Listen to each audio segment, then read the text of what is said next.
Grab your Mr. Fusion and buckle up, Marty, because once this baby hits November 18th, you are going to see some serious stuff.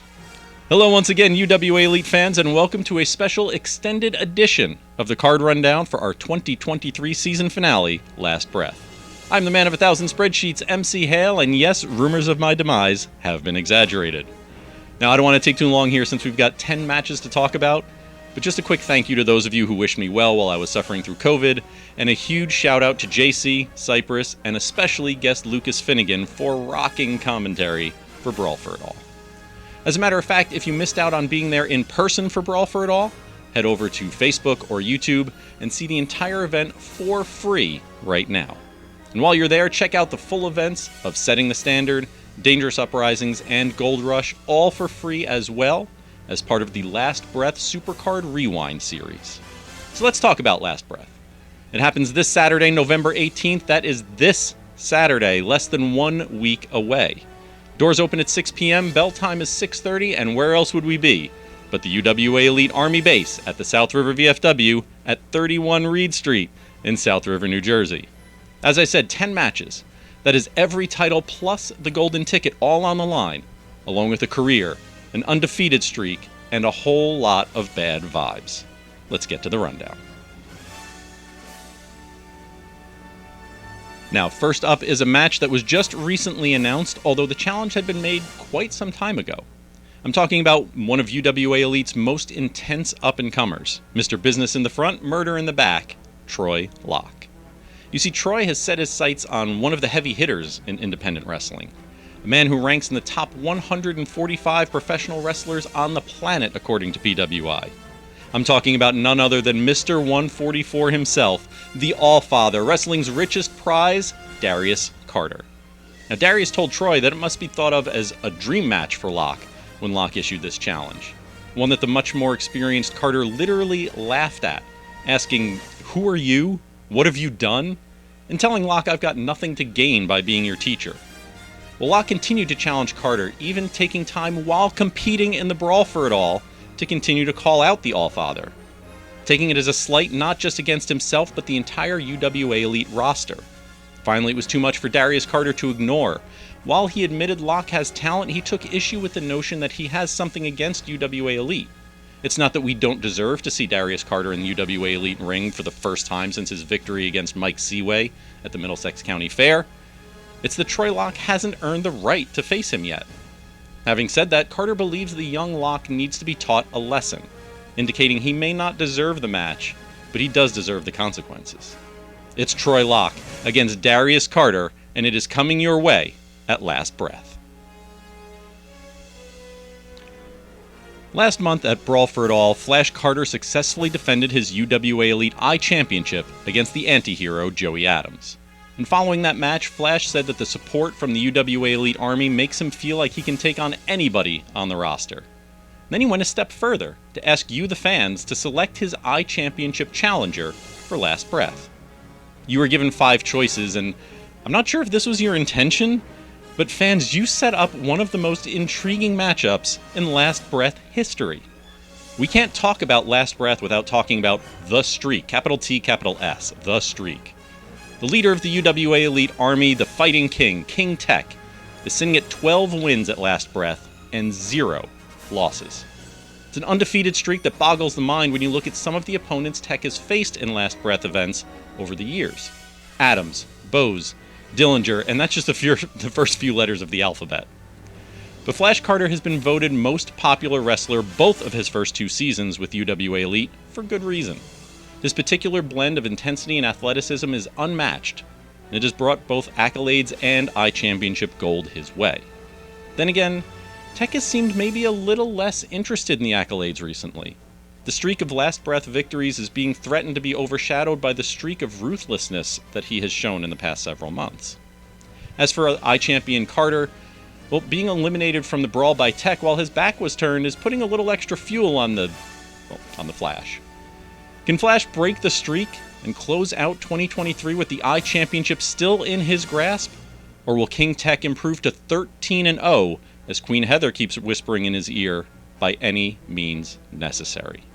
It is title versus streak, Flash Carter versus King Tech for the I Championship at last breath.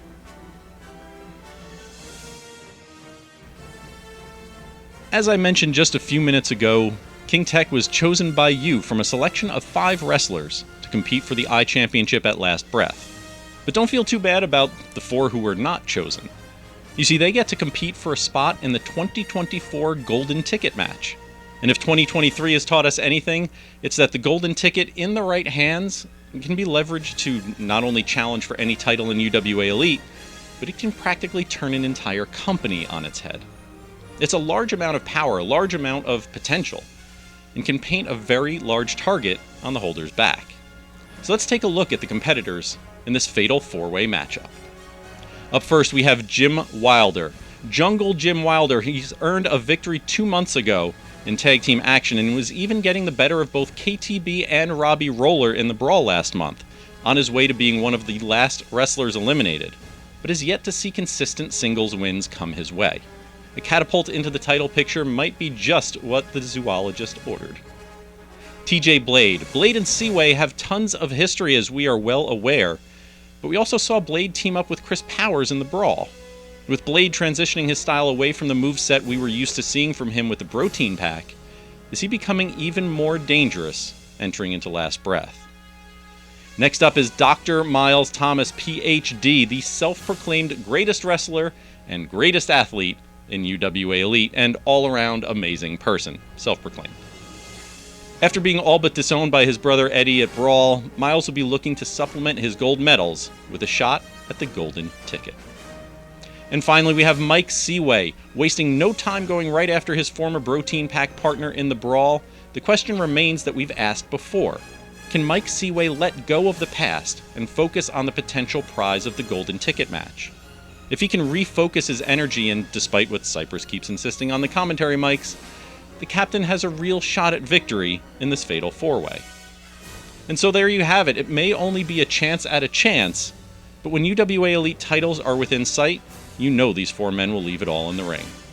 It is Wilder, Blade, Thomas, and Seaway in a fatal 4-way matchup for entry into the 2024 Golden Ticket match. We just spoke briefly about one half of a strange partnership we saw at the Brawl, TJ Blade. Let's talk about the other half of that alliance, Hollywood stuntman Chris Powers. Powers saved Blade and assisted him in eliminating Seaway from the Brawl, and in the ensuing pileup, Adams and Powers eliminated each other. But let's remove the results and look at the motivation. Powers doesn't assist anybody that doesn't have something to offer in return. In much the same way that we see Blade adjusting his in-ring style, are we seeing Powers refocusing on closing any gaps and weaknesses in his own game? We saw it when he was part of the Severed, ironically enough with Joey Adams, and then we saw it again with the Army of the Dark Angel. Powers is a stuntman, but in order to be successful, you also need to be a student. A focused, plotting Chris Powers is a dangerous Chris Powers. Now on the other side of the coin, we have the anti-hero Joey Adams. He was forthright in his comments after Brawl for It All, saying he didn't live up to expectations, and hasn't for some time. He felt lost, but he also claimed to have a plan. He issued a challenge to sever ties with Powers, one last match. Powers played mind games, saying Adams sounded like a desperate man, and there was simply no reason for Powers to take this match. Well, the stakes were then raised. Joey Adams offered to put his career on the line, challenging the Hollywood stuntman to earn the title of the man who finally got rid of the anti-hero. And that was something Chris Powers could sink his teeth into. With the added motivation of not just his UWA Elite contract, but also his entire professional wrestling career on the line, is this the jolt that Joey Adams needs to get his head straight, exorcise the demons of the Severed? Or will Chris Powers force Adams to join the Wretched Bows in the list of careers being ended at last breath?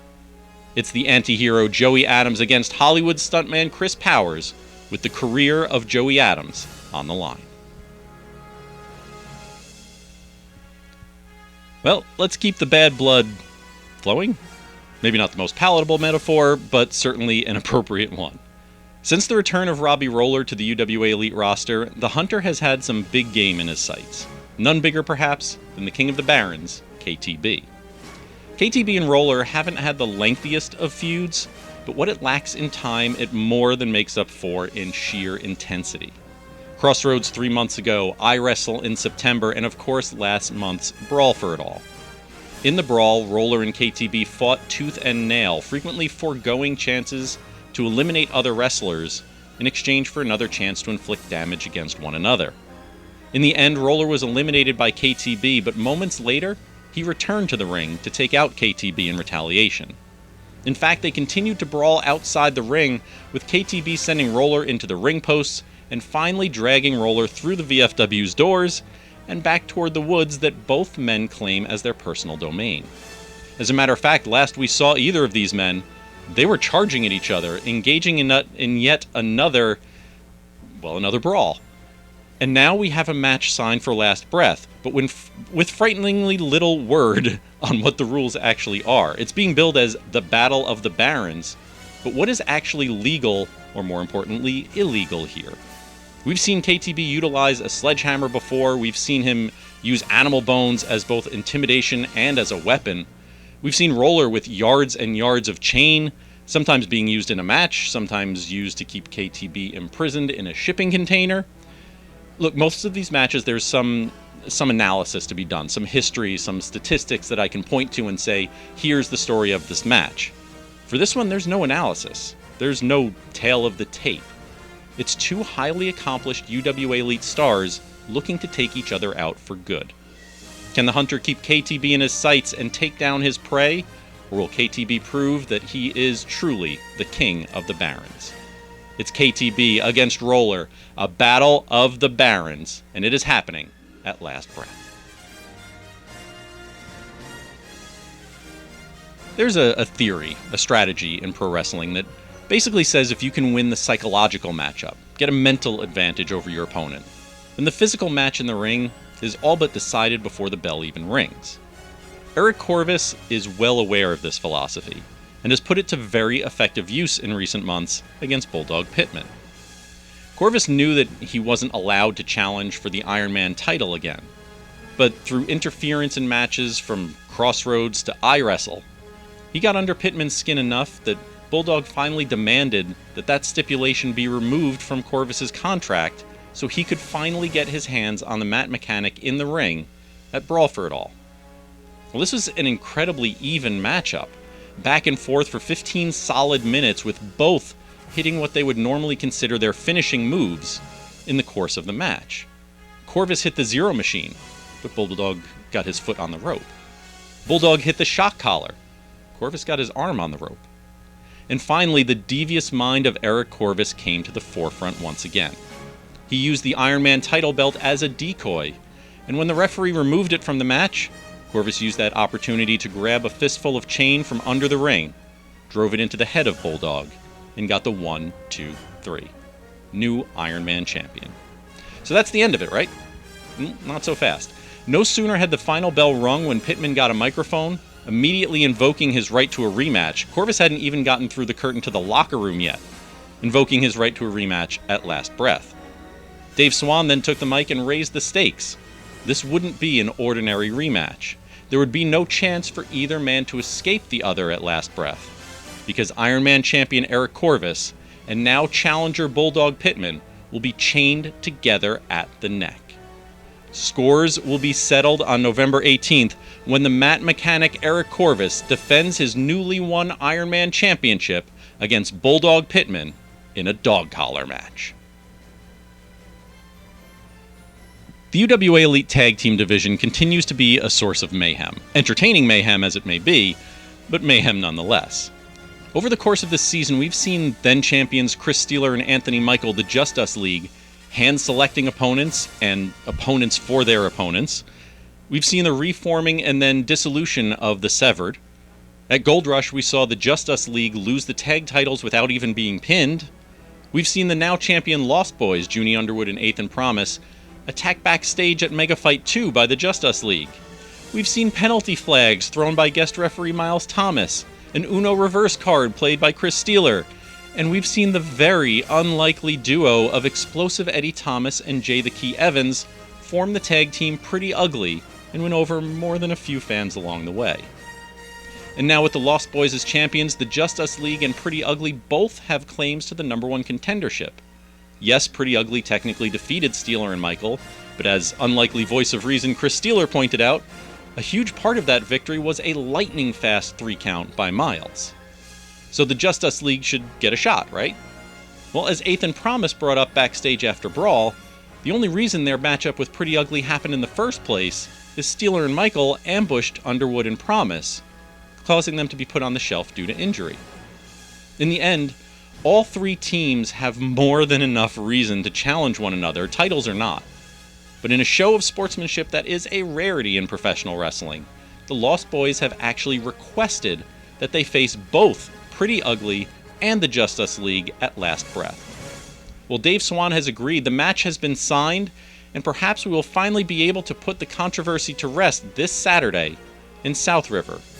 It will be the champions, friendly neighborhood firestarter Junie Underwood, and backbreak kid Eighth and Promise, the Lost Boys, taking on explosive Eddie Thomas and Jay the Key Evans Pretty Ugly, and the Sixth Element Anthony Michael and the standard bearer Chris Steeler, the Just Us League, in a triple threat match for the Tag Team Championships. And oh, by the way, it's a tornado tag match. 6 men in the ring, all at the same time, coming your way this Saturday.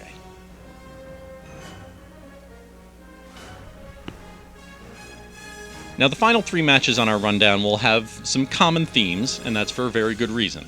They all involve the 3 members of Nicholas K. Associates. But MC Hale, I hear you say, there's only 2 wrestling members of NKA, BT Bull and Ty Thomas. Nick K is their advisor, director, or what have you. Well, after Nick K's actions in the Sean Damage McNellis BT Bull match at Brawl for It All, Damage not only went right after K in the brawl itself, but after the event, speaking backstage with JC, put all of the blame not on Ty or even Bull, but on Nick K himself. Now, I've spoken about how McNellis has had a bit of an up and down season, he admits it himself, but on that night, Damage was on point, kicking out of a bulldozer, and even hitting quite an impressive looking moonsault of his own, nearly ending the match. Well, McNellis declared that since the title match against a seemingly more honorable BT Bull, we'll get to that in a minute, was effectively taken from him, he'd effect the one at last breath by issuing a challenge and taking out the man he sees as the brains behind NKA. And how did Nick K respond? Well, it took a bit of prodding from an irate BT Bull. Again, that analysis is coming in a bit. But K accepted the challenge, reminding McNellis that it was Nick K's own choice to leave active wrestling for a more managerial position. But he's no less capable as the original professional wrestler. Can McNellis get a modicum of revenge, right at least one of the many, many wrongs perpetrated by NKA? Or will the leader of Nicholas K. Associates, the eponymous Nick K., prove that he's more than just the brains, and is still very much at home inside the UWA Elite ring? It's Sean Damage McNellis against NKA's own Nicholas K., 1-on-1 at last breath.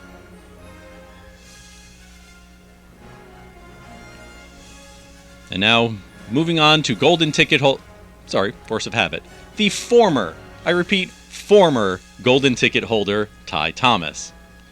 Well, Ty wasted no time in embracing his role as former, that's just fun to keep saying, former Golden Ticket holder, by reminding UWA Elite President Dave Swan that Swan himself wanted the Golden Ticket to be defended like a championship title belt. And so, if it is being treated as a title, then the former champion should be granted a rematch. And Ty is invoking that immediately for last breath. Well, backstage after Brawl, the new Golden Ticket briefcase holder, Corey Dillinger, spoke to Shannon May and didn't waste any time accepting Ty's challenge. In fact, he immediately looked past Ty and called his shot on BT Bull, declaring that after he defeats Ty and retains, he was cashing in his Golden Ticket and taking on the UWA Elite Champion. Is the Diligent One getting a little ahead of himself here? It may be, but keep in mind that Corey picked up that victory in a triple threat match. He wasn't just facing Ty, but the eventual Brawl winner and new #1 contender to the UWA Elite Championship, Matt Vertigo. Dillinger also got walloped by the prize itself when Ty cracked the briefcase over Corey's skull. Despite this, Corey was able to roughneck his way to victory and pin Ty Thomas. So maybe Dillinger's overconfidence isn't that over after all. On the other hand, say what you want about Ty Thomas, and I usually do, but Ty gets wins. Yes, he lost the triple threat in a tag team matchup at Crossroads, but one-on-one? It may hardly ever be legal, but there's a reason why Ty has held that golden ticket since match 1 of event 1, setting the standard all the way back in March. Will Ty take back what he believes he deserves and be the insurance policy once again? Or will Corey make good on his golden ticket promise and cash in on BT Bull? It's diligent Corey Dillinger defending against good as gold Ty Thomas, one-on-one, this Saturday, and the golden ticket is on the line.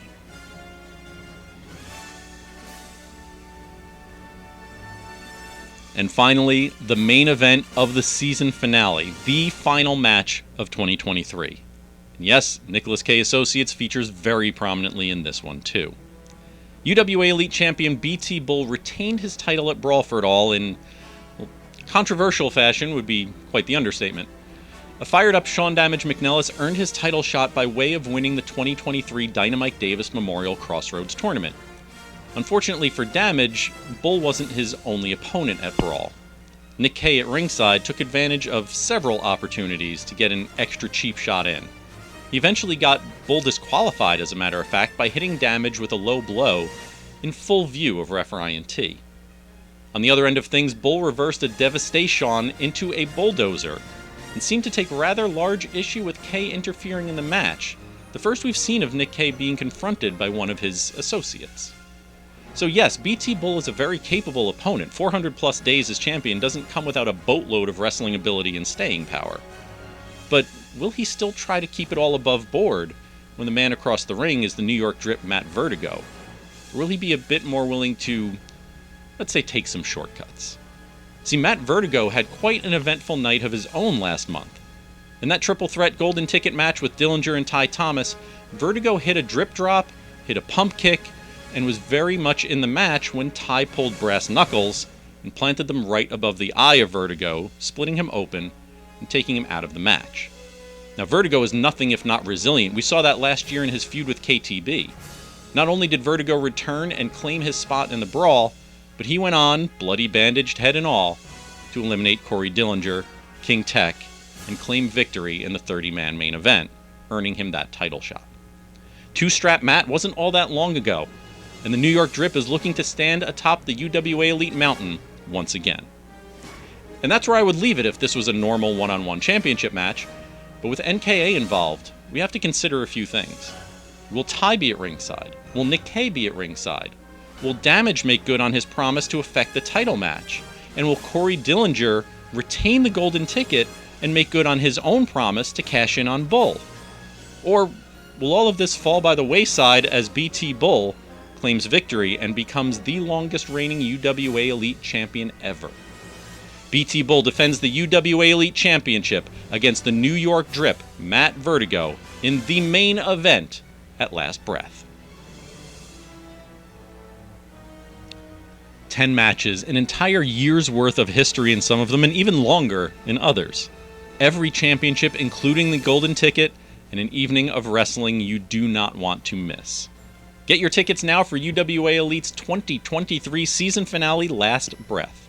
They're available at UWAElite.com, and while you're there, make sure you are following us on all social media outlets, particularly Facebook and YouTube, where multiple events from 2023 are available in full and for free right now. And don't forget the 2023 year-end awards are coming too, so again, hit up the socials so you don't miss out on your chance to vote for your favorites, or least favorites as the case may be. It's Last Breath. It is happening this Saturday, November 18th. Doors open at 6 p.m. Bell time is at 6:30. And one last time this year, we are at the UWA Elite Army Base at the South River VFW at 31 Reed Street in South River, New Jersey. Once again, this is the man of 1,000 spreadsheets, MC Hale, saying we will see you at ringside. Great Scott.